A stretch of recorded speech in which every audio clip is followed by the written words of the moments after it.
What is going on, guys? It's your boy Jimmy P, back with another edition of Jimmy P Talks Movies, where we bring to you the best in horror, cartoon, sci-fi, and anything else that I happen to check out in entertainment. So I had this crazy thought that this year of 2021, with all these crazy blockbusters and the amazing stuff that's happened in the film industry and what's been coming out, is actually the film and entertainment blockbusters of 2020, which is ridiculous, and we're just now getting those things. With that being said, and since it's been a while since we talked about some movies, I thought we'd go and talk about some of the stuff that's come out this year, whether it be good or bad, and I'll kind of give you a quick recap of my thoughts on some of these things. Some of these opinions you might not agree with. Some of these movies that I'm going to talk about have crazy good reviews, then I thought it was trash. But we'll get to that. So without further ado, let's get into the best and worst of 2021 so far. Alright, first off, I'm going to start with something a little negative because I got to get this piece of trash out of the way. Love, Death, and Robots Season 2. I can't even make a video about it because I'm so angry about the incompetence and the perception that they were bringing you another season after 2 years of waiting, and what they produce seems to me to be the B-roll, the stuff that didn't make it to Season 1. And they're like, well, we don't have nothing for you guys, but these are the ones that we didn't release. So here you go. We'll just call it Season 2. Season 1 had 18 episodes, freaking incredible visions of sci-fi fantasy stories. Most of these episodes were freaking incredible and had a varying range of story. They come out with this piece of trash Season 2, 8 episodes, half of what they gave you before.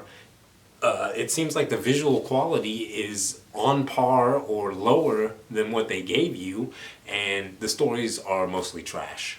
There are 3 exceptions that I'm going to give you. I don't even know I'm going to do this, but these you should definitely check out because they were decent, but definitely B quality, and they are automated customer service about like a crazy lady whose automated vacuum cleaner goes bonkers. Pretty fun.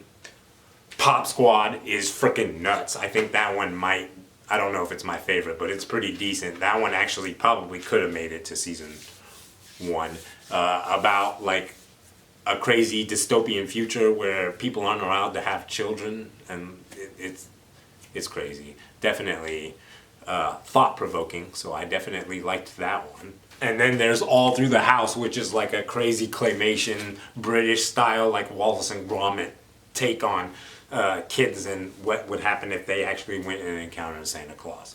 Pretty interesting. But for the level of amazing shit that they brought to us in Season 1, if you waited this long and were looking forward to this and then got this, puke all over yourself. What the Netflix, you really let them drop the ball there.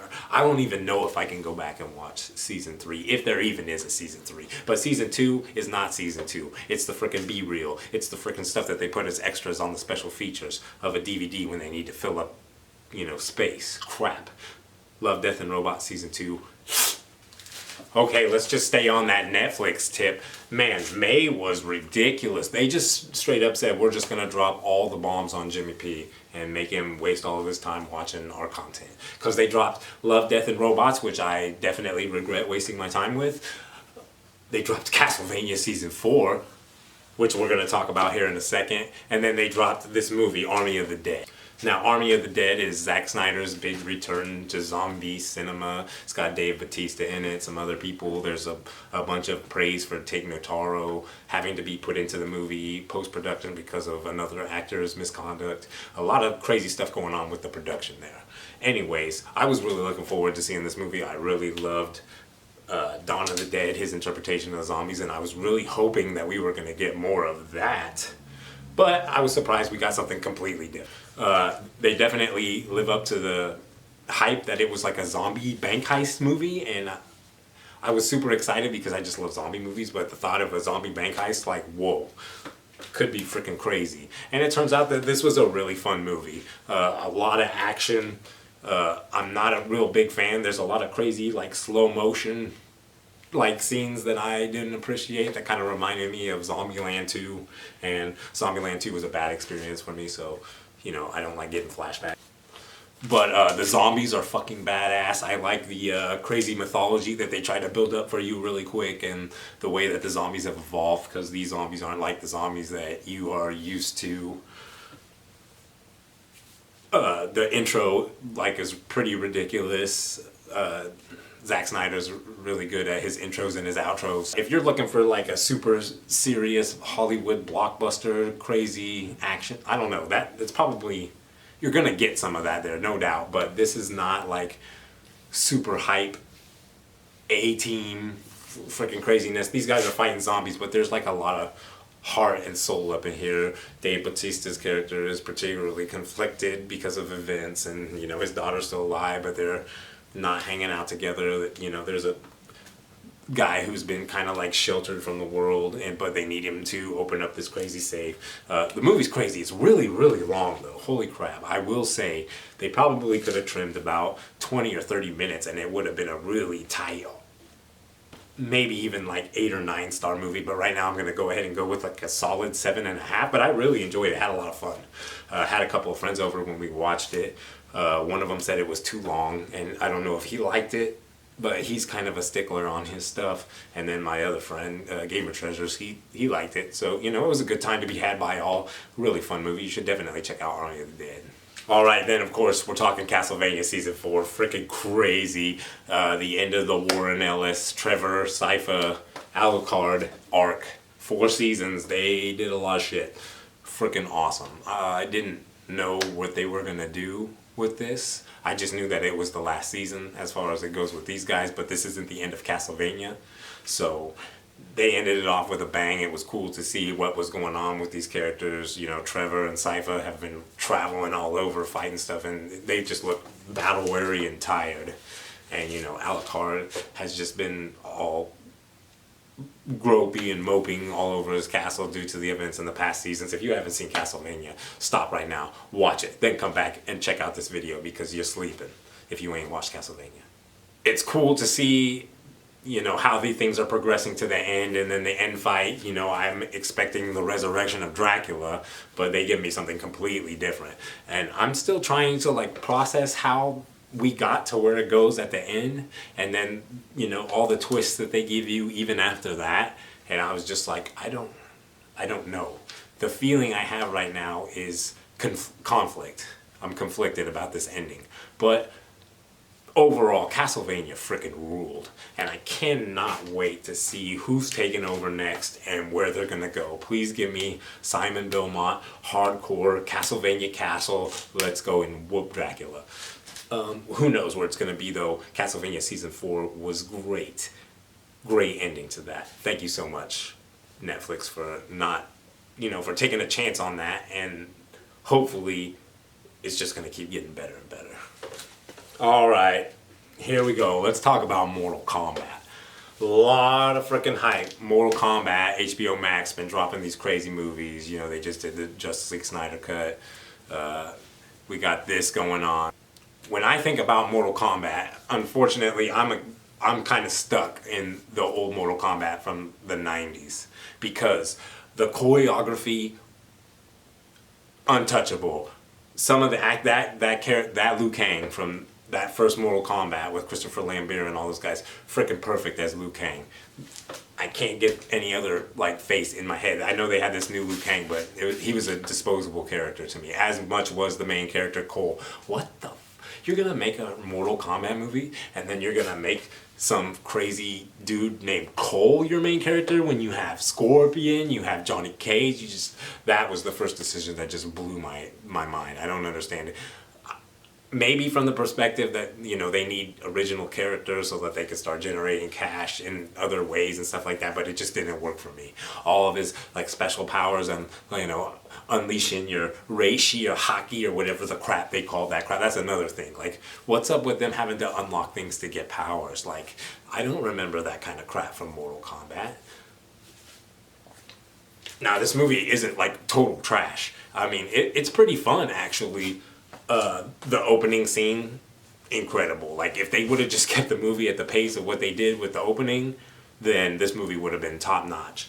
but most of the characters that you meet are disposable. The fights are very short, and there's not really much going on because of all the quick cuts from the cameras and stuff. So I just could not get into it. Sub-Zero, freaking badass. Why didn't we have more of that kind of shit? Sub-Zero is like the star of the show, honestly, in my opinion. He is just a ruthless motherfucker, psychopath. But all besides that shit, the beginning, the stuff with Sub-Zero, like, tell me something else that was good about this movie. You can't? I didn't think so. I want to just take a brief moment here to say rest in peace to Robert Hall, the man behind Laid to Rest. Some other movie that I haven't seen that I need to called like Lightning Bug. He did the Teen Wolf series, which I didn't watch, but I guess it had some pretty cool effects on it. They were supposed to be working on Laid to Rest 3 Exhumed this year. I know they were having troubles financially getting that off the ground, and I don't know where they were in production and anything like that, but it's super sad that this guy was only like, what, 41, I think?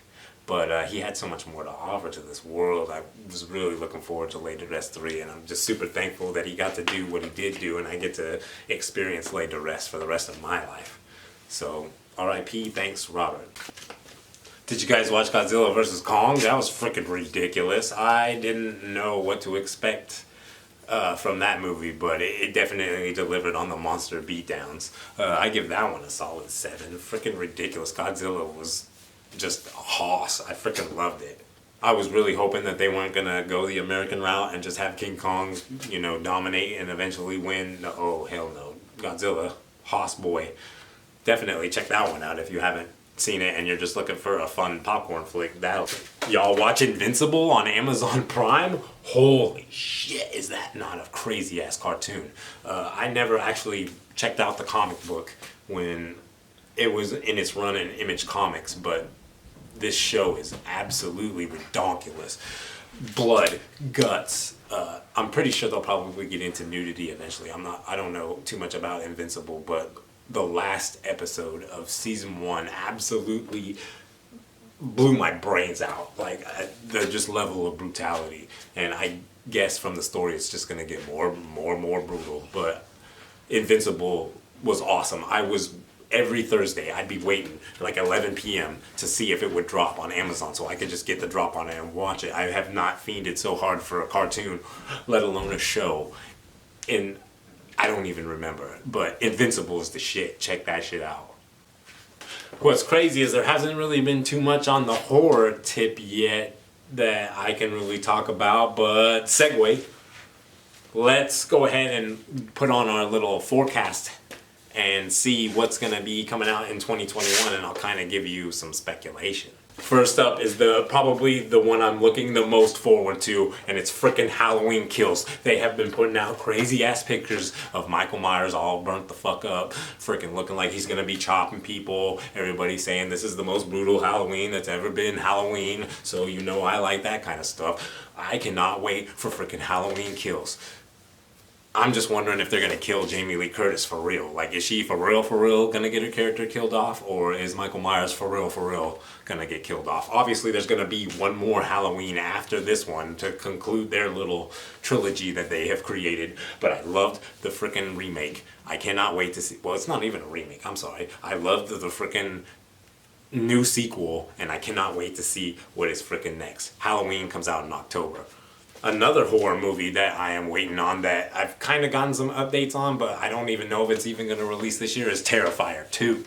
I seen that the director just recently said that the movie's going to be over 2 hours long. Now, I'm just hoping that it can keep up the pace of that first one, because that's a real brisk watch and goes by pretty fast and it's brutal as all hell.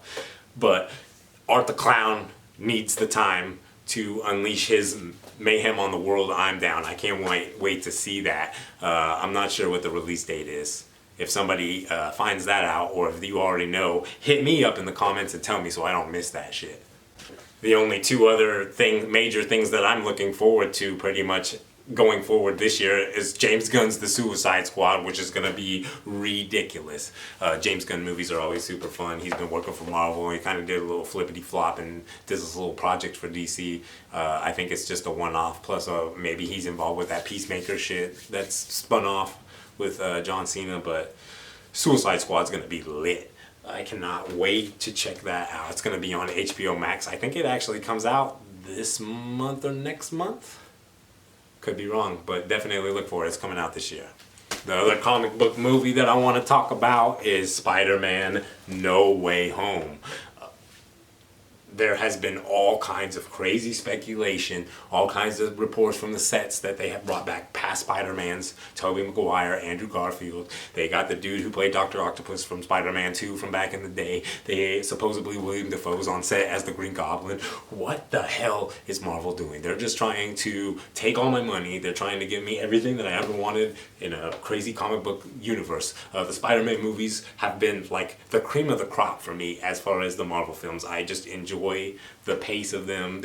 Tom Holland is an amazing Spider-Man. I love that they're possibly going to do all this dimension hopping and going into these different universes maybe, or just all these Spider-Men coming into his universe. I don't know what the hell is going to go on there, but holy shit, Spider-Man 3 is going to be... Now, I know there is a boatload of crap coming out that I didn't even mention here. Ghostbusters Afterlife is probably going to be dope. That new Dune is probably going to be crazy. Those were just my major top picks. But let me know in the comments what you're looking forward to seeing, or what you've seen that I need to check out. Also, if you like Jimmy P Talk Movies, or if you like the content that me and Izadeb be busting out here, help us out. Give us a like, a share, a subscribe. All that stuff helps us out. Anyways, thanks for checking out the vid. I'm your boy, Jimmy P, and until next time, I'll see you later.